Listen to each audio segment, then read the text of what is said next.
Isang artista at social media queen na hindi lang maganda at successful, kung hindi isang babaeng may clear vision para sa tunay na pag-ibig at pamilya. Ngayong 2026, hindi na puro showbiz chika ang pinag-uusapan kay Ivana Alawi, kundi ang mga sinabi niya tungkol sa kanyang love life at kung ano talaga ang hinahanap niya sa isang lalaki. Kaya ngayong video, pag-uusapan natin ng masinsinan, ano ang tunay na standards ni Ivana Alawi sa love life? Ano ang gusto niya sa future partner? At sino ang lalaking nagpapasaya sa kanya ngayon? Pero bago po ang lahat, baka pwede pa like muna ang video na ito dahil napakalaking bagay na ito sa aming mga content creators. Maraming salamat po. Sa pinakabagong interview ni Ivana Alawi kay Karen Davila, ibinahagi ni Ivana ang isang napaka-honest na revelation tungkol sa love life niya ngayon. Noong ipinagdiriwang niya ang kanyang ika-29 na kaarawan, tinanong siya ni Karen tungkol sa kanyang mga wishes at goals at hindi pala puro showbiz or career ambitions ang nasa isip niya. Sabi niya, "Siguro I want my own family soon, a loving, faithful husband and big family. Gusto ko maraming anak." Ito ang statement na nagpukaw ng milyon-milyong reactions online. Hindi lang basta chika, ito ay isang very intentional declaration ng kanyang deepest desire. Gusto niyang bumuo ng maligayang pamilya. Ibig sabihin, loyalty, commitment, stability, hindi lang temporary fling o trend. At ang pinaka-noteworthy, ang ginamit niyang matitinding salita tulad ng faithful at family ay nagbigay ng malaking clue kung ano talaga ang standards niya sa lalaki. Sa ilang bahagi ng kanyang interview, naging malinaw na ang pananaw ni Ivana Alawi tungkol sa pag-ibig ay hinubog ng mga karanasan niya sa nakaraan. Hindi man siya nagbanggit ng mga pangalan o detalyeng kailangang himayin, ramdam sa tono niya na dumaan siya sa mga relasyon na nag-iwan ng marka. Kaya kapag sinasabi niyang gusto niya ng matapat na asawa, hindi ito basta salita lang na binibitawan, ito ay buod ng mga aral na natutunan niya matapos makaranas ng sakit at pagkadismaya. Sa mga naunang panayam, umamin si Ivana na may mga pagkakataong nasaktan siya dahil sa kawalan ng loyalty at clarity sa relasyon. Doon niya unti-unting na-realize na hindi sapat ang kilig, attraction, o pagiging sweet sa umpisa.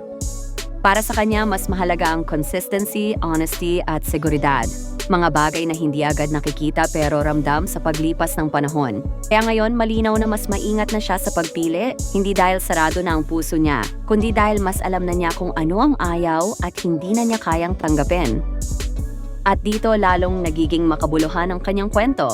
Sa kabila ng mga pinagdaanan, hindi siya naging mapait o nawala ng pag-asa sa pag-ibig. Sa halip, ginamit niya ang mga sakit bilang life lessons, mga karanasang nagtulak sa kanya para magtakda ng mas malinaw at mas matibay na standards. Hindi siya natatakot magmahal muli. Ang gusto niya lang ay isang lalaking handang manatili, tumayo sa tabi niya sa hirap at ginhawa, at seryosong mag-commit sa panghabang buhay.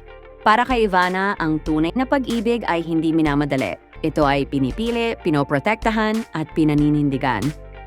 Ano nga ba talaga ang hinahanap ni Ivana Alawi sa isang lalaki? Base sa mga sinabi niya mismo sa interviews, malinaw na hindi ito listahan na ginawa lang para pakinggan ang audience. Ang mga qualities na binanggit niya ay refleksyon ng mga pinagdaanan niya, ng mga natutunan niyang aral, at ng direksyon na gusto niyang tahakin sa susunod na yugto ng kanyang buhay. Una sa lahat, loyal at faithful ang pinaka-nangunguna sa kanyang standards.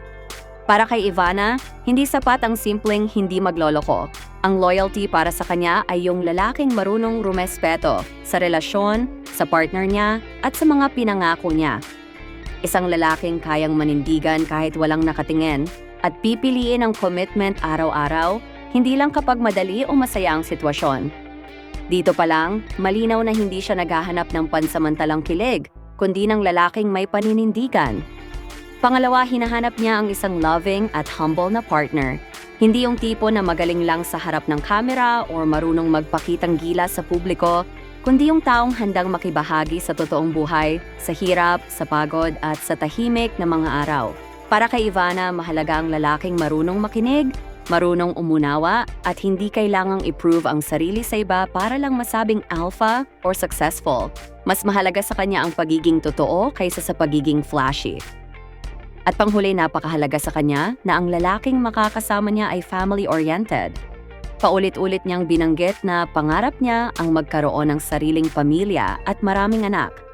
Ibig sabihin, ang hinahanap niya ay hindi lang partner sa relasyon, kundi katuwang sa pagbuo ng isang tahanan.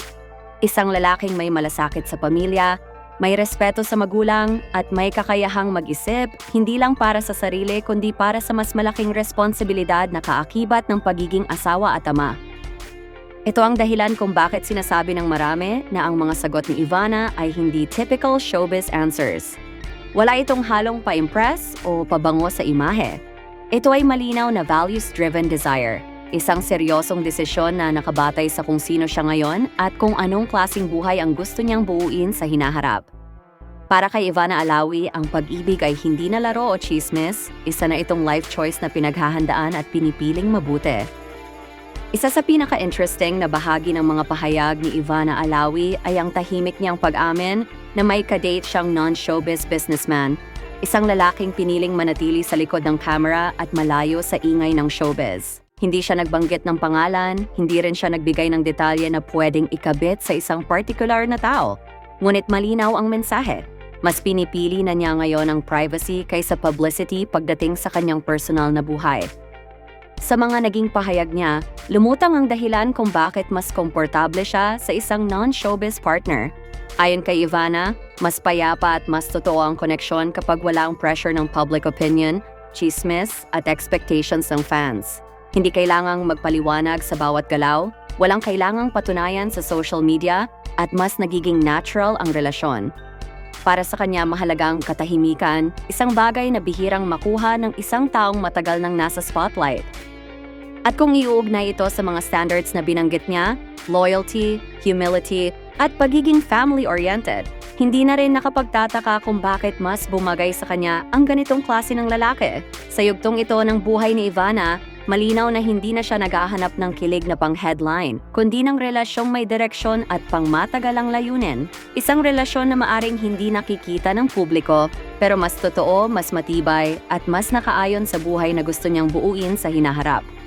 Kapansin-pansin sa mga huling panayam at public appearances ni Ivana Alawi na mas naging tahimik at maingat siya pagdating sa usapin ng pag-ibig. Kung dati ay game siyang magbigay ng playful at kilig na sagot tungkol sa kanyang buhay pag-ibig, ngayon ay mas pili na ang kanyang mga salita at mas malinaw ang hangganan. Hindi ito dahil may itinatago siya, kundi dahil nagbago na ang prioridad niya mula sa kilig na pang-entertainment papunta sa mas personal at seryosong usapin ng relasyon. Sa puntong ito ng kanyang buhay, malinaw na mas pinipili ni Ivana ang maturity at intentionality. Mas naiintindihan na niya ang halaga ng pagprotekta sa isang relasyon, lalo na kung ito ay tahimik, totoo at malayo sa pressure ng publiko. Natutunan niya na hindi lahat ng masaya ay kailangang i-share at hindi lahat ng mahalaga ay kailangang ipaliwanag. Para sa marami, ito ang patunay na mas seryoso na siya sa pag-ibig, isang hakbang na mas maraming tao ang makaka-relate, lalo na yung mga dumaan na rin sa parehong yugto ng buhay. Sa kabuuan, ang mga ibinahagi ni Ivana Alawi, malinaw ang isang mahalagang aral. Hindi masamang magtaas ng standards kapag natuto ka na sa mga pinagdaanan mo. Ang paghingi ng loyalty, respeto at commitment ay hindi pagiging maarte. Ito ay pagiging malinaw sa kung ano ang nararapat para sa iyo. Kapag alam mo na ang halaga mo, mas nagiging maingat ka sa kung sino ang papapasukin mo sa buhay mo. Isa rin sa pinakamahalagang lesson ay ang kapangyarihan ng katahimikan at privacy. Hindi lahat ng masaya at totoo ay kailangang ipakita sa social media. Minsan, ang mga relasyong pinoprotektahan at inilalayo sa ingay ang mas nagiging matibay. Sa mundo na sanay sa oversharing, ipinapakita ng kwento ni Ivana na ang pagpili ng katahimikan ay hindi pagtatago. Ito ay anyo ng paggalang sa sarili at sa taong mahalaga sa iyo. Isa pang aral na tumatatak ay ito, ang heartbreak ay hindi katapusan, kundi paghahanda. Ang mga sakit na naranasan niya noon ay hindi niya ginamit bilang dahilan para sumuko sa pag-ibig, kundi bilang gabay para mas pumili ng tama sa susunod. Hindi siya naging mapait, sa halip naging mas malinaw ang direksyon ng puso at isip niya. Sa huli, ang kwento ni Ivana ay paalala na ang tunay na pag-ibig ay hindi minamadali at hindi ipinipilit. Dumarating ito kapag buo ka na, malinaw sa gusto mo at handang pumili hindi lang ng taong mamahalin mo kundi ng buhay na gusto mong buuin kasama siya. Sa puntong ito, mas makikita na ang hinahanap ni Ivana ay hindi kilig na panandalian, kundi isang relasyong may direksyon, may paninindigan, at may pangmatagalang layunin. Isang klase ng pag-ibig na tahimik pero sigurado, simple pero matatag. At dito na rin pumapasok ang tanong na maraming netizen ang gustong sagutin. Sa tingin mo, kailan kaya magkakaroon ng sariling pamilya si Ivana Alawi? Kapag nagustuhan niyo naman ang videong to, huwag kalimutan mag-comment, like at subscribe sa channel. Maraming salamat po sa panonood.